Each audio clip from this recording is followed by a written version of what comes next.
Today is May 10th, and we're going to talk today about Iran. That's the last country we will study, and we'll go across the chart to get you the information you need on Iran. First, let's talk about the Constitution and the government. And Iran right now is going by its 1979 Constitution. This is one that has a mixture of theocracy and part democracy. They currently have a presidential system, and the latest amendments have been the 1989 amendments that provided for an assembly of religious experts, and they're the ones who choose the supreme leader, and also the Expediency Council, which helps to solve disputes between the Majlis and the Guardian Council. So those are the latest amendments that we have, and those are the things that were added after the death of the original Ayatollah Khomeini and when they needed a new Ayatollah. Legitimacy today. Legitimacy for the Iranian government comes from the religious aspect, the fact that they are Shiites, part of Islam. It also comes from the Constitution, which is the 1979 Constitution, which provides for the juris guardianship, and also the 1979 Revolution provides legitimacy, as well as economic benefits that they derive from the oil that they sell, and making them a rentier state. Nationalism also gives them some legitimacy. Sometimes that is more important than even the religious aspect, because they are proud of the fact that they are Persian and they have this Persian culture. The next section is the historic past. The people in Iran are Persian in their background, and they're very proud of their Persian culture. The Islamic part of their background comes from the 600s, and they are the Shiite branch. Of course, we have the two branches. The majority branch are the Sunnis. The minority are the Shiites, and they disagreed over who should be the leaders of Iran, or of Islam. And the Sunnis wanted to elect the next leaders, and so they have the elections.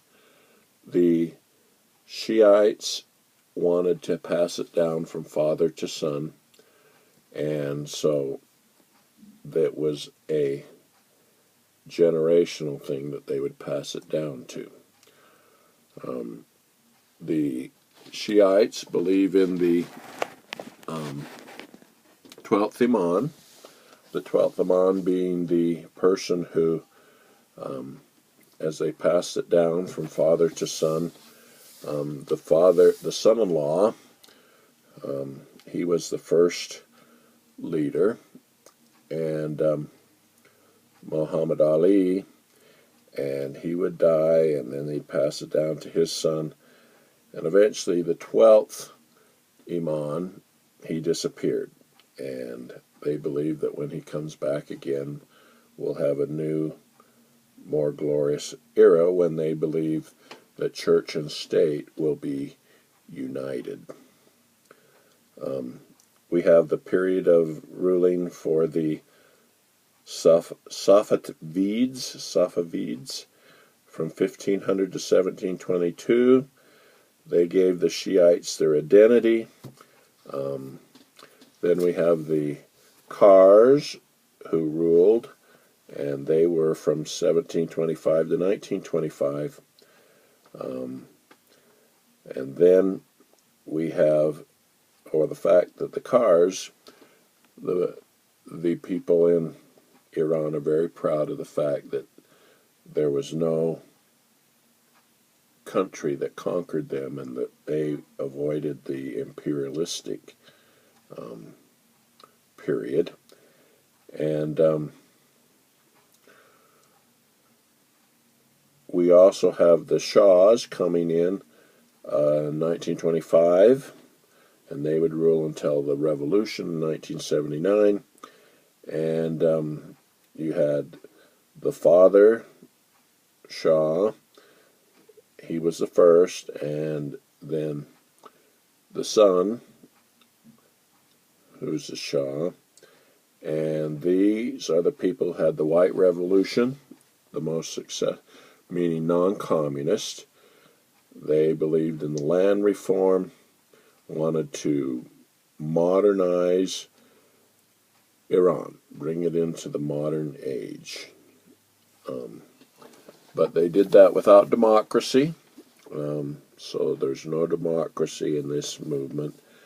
They were very totalitarian, and because of this, this led to the revolution of 1979. Now, the first Shah, the father, he was actually taken out of power, and through the CIA and American force, we put him back in power. And this is another thing that led to resentment of the Iranians of Americans. So when the 1979 revolution came, the leader of this was the Ayatollah Khomeini, and he had been planning a form of government for quite some time. He went to Qom, Q-O-M, and this is a city, a desert city just south of Tehran, and this is where he thought up his ideas of government, which we call the jurist guardianship. He and the Shah didn't get along, and so he was expelled to France, and so as part of the revolution, and the Shah leaves, he will come back, and basically he hijacks the revolution from the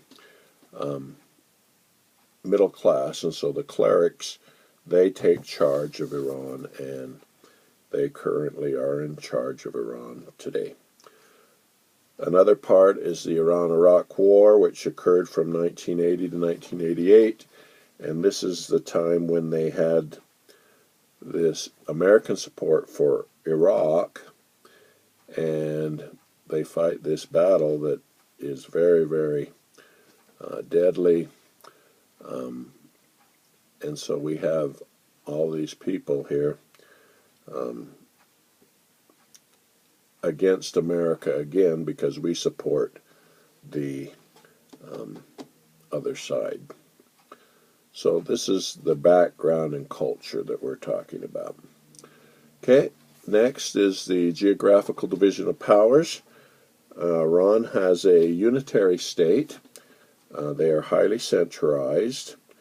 The other units, the subunits, are provinces and districts, and then we have local areas of cities. So provinces, districts, and local cities. They have elected councils on each unit, and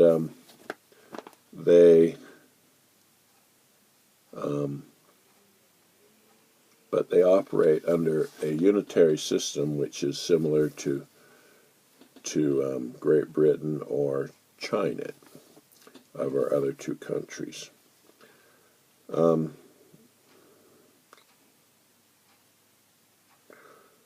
let's go to political culture. What influences their culture? Well, we have a few things. We have the Persian influence, the fact also that they escaped European imperialism is very part of their independence in their culture. Today they are authoritarian, not totalitarian, although they were pretty much totalitarian during the reign of the Shahs. Today, part of their culture is this union of political and religious authority. And you also have the Shiite religion, or part of the Islamic religion, and their use of Sharia, or Islamic law. So all of that has their input into the culture of Iran. For the executive branch, they have a dual executive. They have the supreme leader and the president. So the supreme leader is the theocracy part. He does have supreme power. Two people have occupied that spot, Ayatollah Khomeini, and the current Ayatollah is Ayatollah Khomeini. They are chosen by the Assembly of Religious Experts, and the Assembly of Religious Experts, it's their job to make sure that the president performs, or the supreme leader performs appropriately. The president, he is elected to a 4-year term, and that's the secular part. However, his election is influenced by the fact that the Guardian Council can vet the candidates for president and eliminate any candidates that they don't think are appropriate. So this is the secular part. He is not as powerful as the Majlis, and that is simply because of the fact that he has a backseat driver who is the supreme leader, who can act and overrule his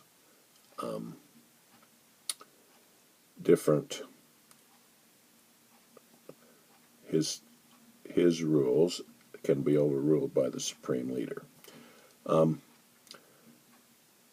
supreme leader also has command over the military, and so that gives the supreme leader even more power that way.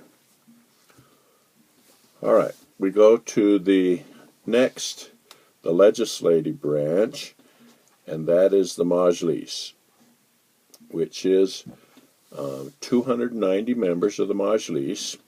They're elected by single-member districts, and again, candidates for the Majlis can be vetted and eliminated by the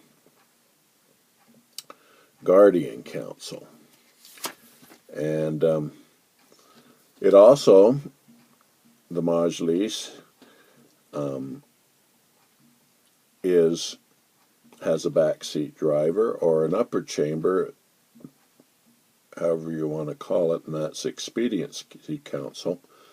The Expediency Council will decide between the Guardian Council, who has to make sure that all the Majlis laws meet the laws of Sharia, and if there's a dispute or a difference of opinion between those two, then the Expediency Council will decide between the Majlis and the Guardian Council. So that is the secular part, the Majlis. But the Majlis must make all their laws according to the appropriate council, according to Sharia.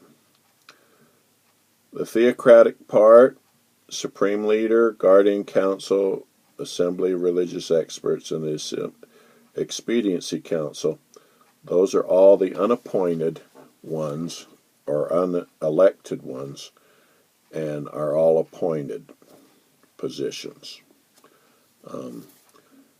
The Guardian Council has 12 members, half appointed by the Supreme Leader, and the Assembly of Religious Experts, again, all these are this is elected by the people, and they're the ones who appoint the Supreme Leader. So, making laws, Majlis, that's the legislative branch. The others are all there to check up on them. Okay, we go to the judicial branch. The judicial branch is led by the chief judge. They do have judicial review, but they're not judicially reviewing the Constitution, but they're judicially reviewing the law, whether it meets the rules of Sharia. And the chief judge's backseat driver is the Supreme Leader, who checks their rulings to make sure that they are correct according to Sharia. They base their law on Sharia, as I mentioned, which is Islamic law, and this is the foundation of Islam. The other kind of law is Quran. This is not sacred, but this is a law that is passed by the legislature.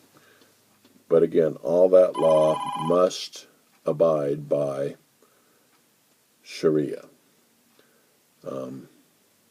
But Quran is statutory law done by the legislative bodies.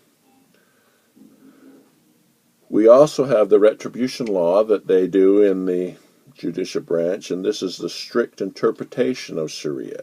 And this is where they have things like blood money, with death penalties for adultery, homosexuality.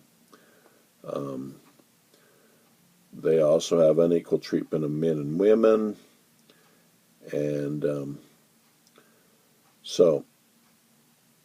however, the strict interpretation has been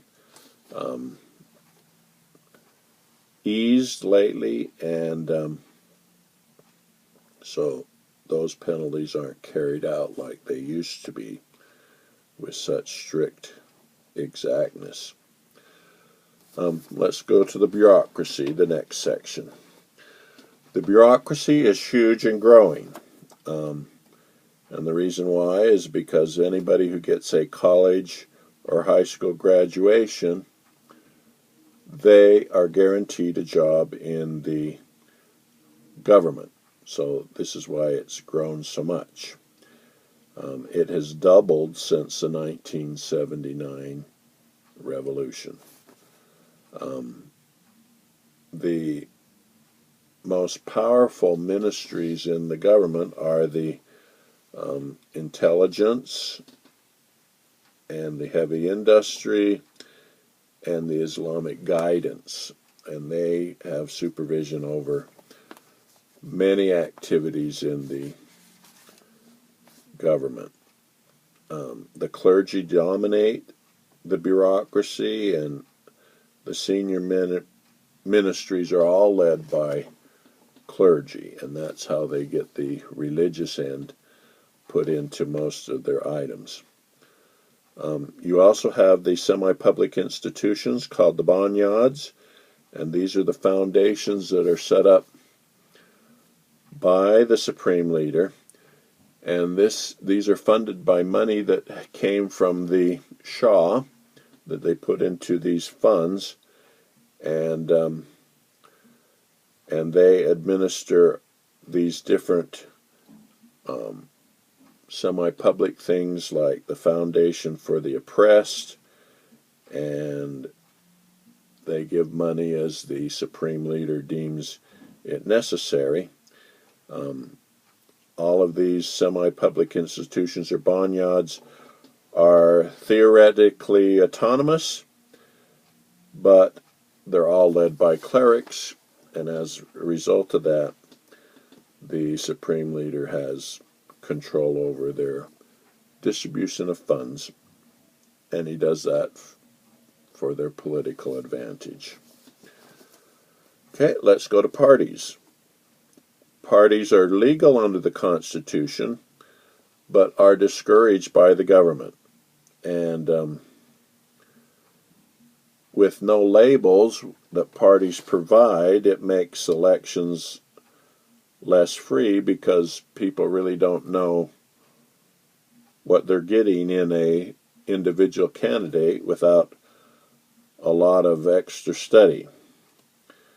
But in practice, the candidates are linked to informal groupings, and so you have your groupings like radicals. These are the supreme extreme supporters of the revolution by Khomeini. You have your conservatives, a little bit calmer. They want a non-fanatic Islamic republic. You've got your reformists who believe in less Islamic ideas in government. They believe these are usually the educated middle-class people. Then you have your liberals who want democracy and want reform in the government. They believe in civil rights for the people and in a definite separation of church and state. So those are the groupings, and in the parliament today, in the Majlis, we have a majority of your conservatives and radicals, and so sometimes those groups provide a split between the ideas. And so if we wanted to compare this to another country, our best example is the Chinese, where they have this same kind of split in their leadership. Okay, let's go to interest groups. Now it's hard to draw a line between parties and interest groups, since they really are not officially allowed. So we look at some of the things that we would have. You have this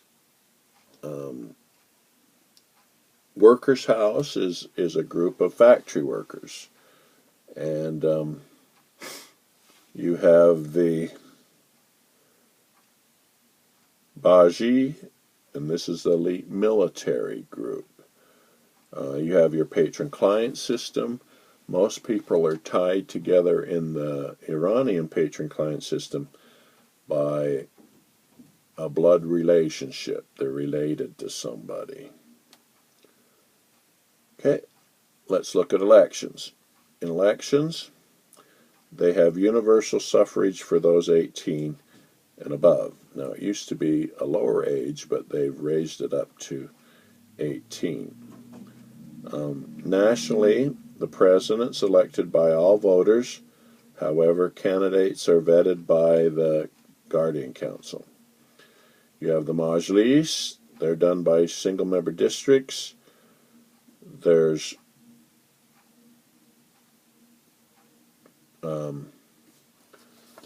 first past the post,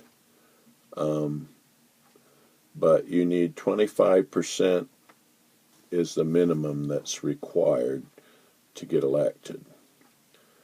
The Assembly of Religious Experts are elected for 4-year terms, and 86 men are elected for that.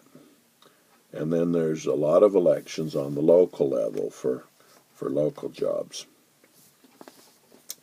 All right, let's move to the media. In the media section, the Islamic Republic controls the media.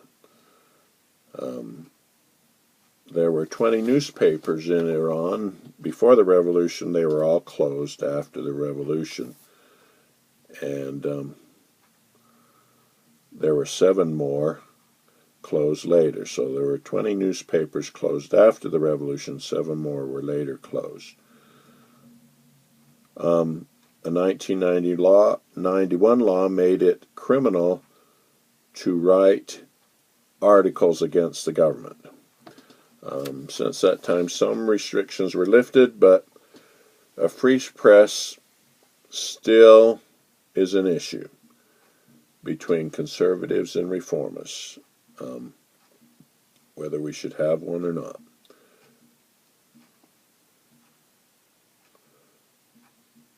All radio and TV is run by the Islamic Republican government.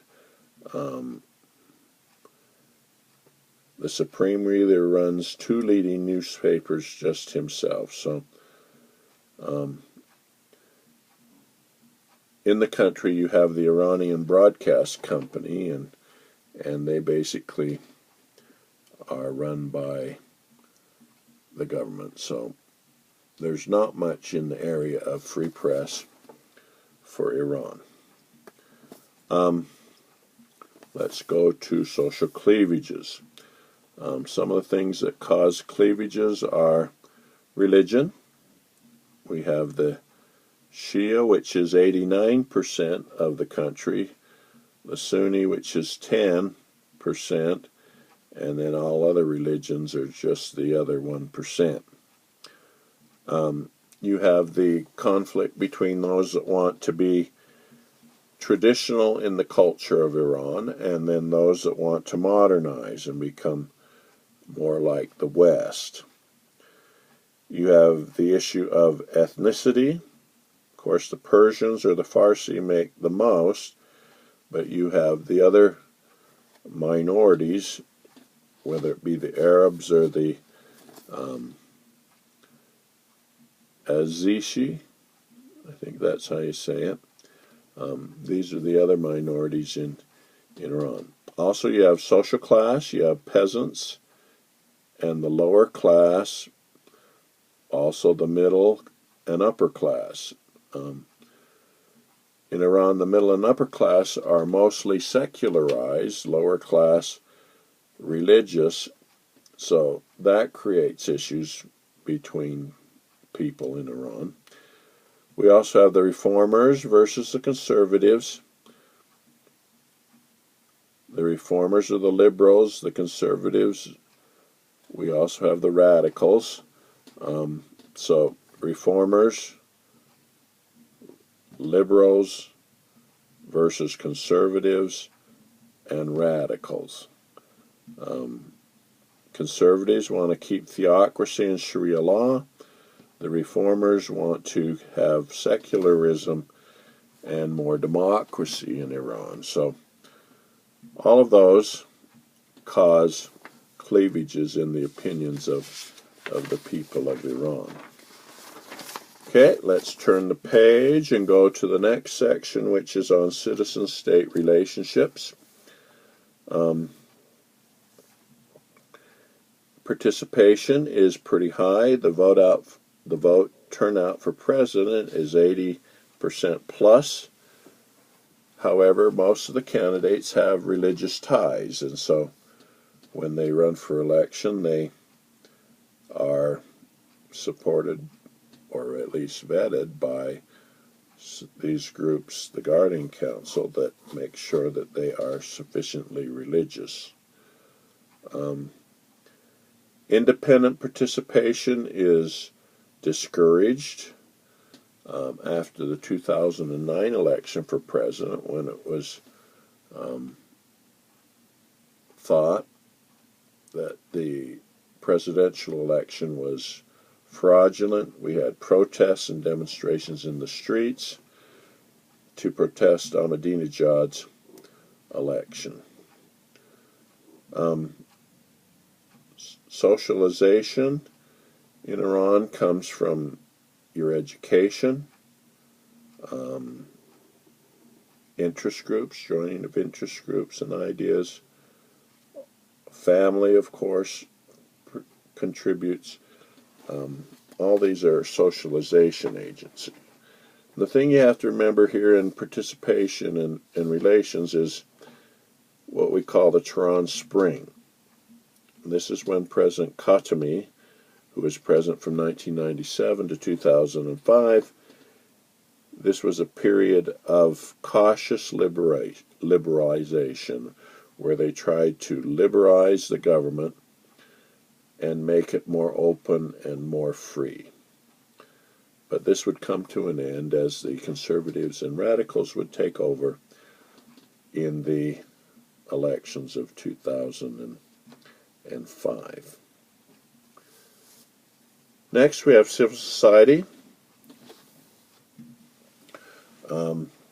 Civil society groups, if not suspected of being political, are tolerated. So we do have some civil society.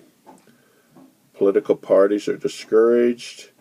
Most civil society organizations are organized around the mosques and local imams, so they're religious in nature. Revolutionaries in Iran are like Mao in seeking to enforce the values of Islamic State on the general population. University professors have fled the country, and the other professionals have left Iran in great numbers as the religious element discourages civil society outside of religion. The next is gender issues. Now, in gender issues, of course, they go by Islamic law, and this says that they have equity with a difference. But a lot of restrictions are from Islam on women, including marriage. Women do not have equal custody laws, and in their contract with the males in the marriage laws, they do not have equality.